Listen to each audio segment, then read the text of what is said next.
The buzz around a potential Nothing Mini smartphone is growing, but the reality behind such a device is far more complicated than the excitement suggests. Compact phones sound refreshing in today's market where massive 6.7-inch displays dominate, but the industry has already tested this idea and largely failed. Apple's iPhone mini lineup is the clearest example.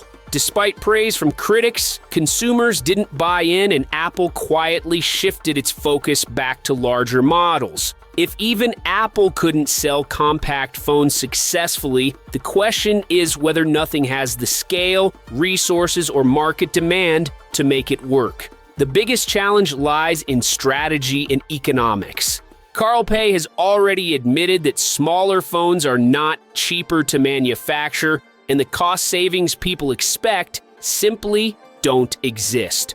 Research and development for a compact form factor would be high, while the target audience remains a small niche. Nothing is still trying to solidify its identity with its mainline flagships and affordable A-series, where the focus is on mainstream screen sizes and design features like the Glyph interface. Diverting resources into a mini device at this stage would be a risky gamble, one that doesn't align with the company's current priorities. Even if Nothing attempted it, the hurdles would be steep. Compact phones struggle with battery life due to limited space for larger cells, and cutting corners on performance or cameras would immediately kill interest. To succeed, Nothing would need to deliver flagship-level power, excellent cameras, and strong optimization in a smaller body, all while keeping the price attractive. That combination is extremely difficult to achieve, and if compromised,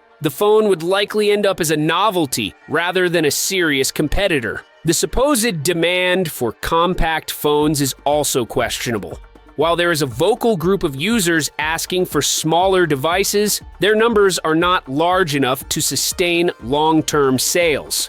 The smartphone industry moves toward what sells in volume, and the reality is that bigger screens win because they offer more space for media, multitasking, and gaming. Betting on a compact device could easily drain resources without delivering meaningful results for Nothing. At the moment, the Nothing Mini is little more than speculation. There's no official confirmation, no leaks showing development, and no timeline from the company. If it ever did appear, the most likely scenario would be a limited release, possibly under the CMF sub-brand, to test the waters. But given current market trends, the chances of seeing a truly competitive Nothing Mini anytime soon are slim. If priced around $400 to $500, it might attract some enthusiasts, but without widespread demand, it risks being another short-lived experiment in the already unforgiving smartphone market.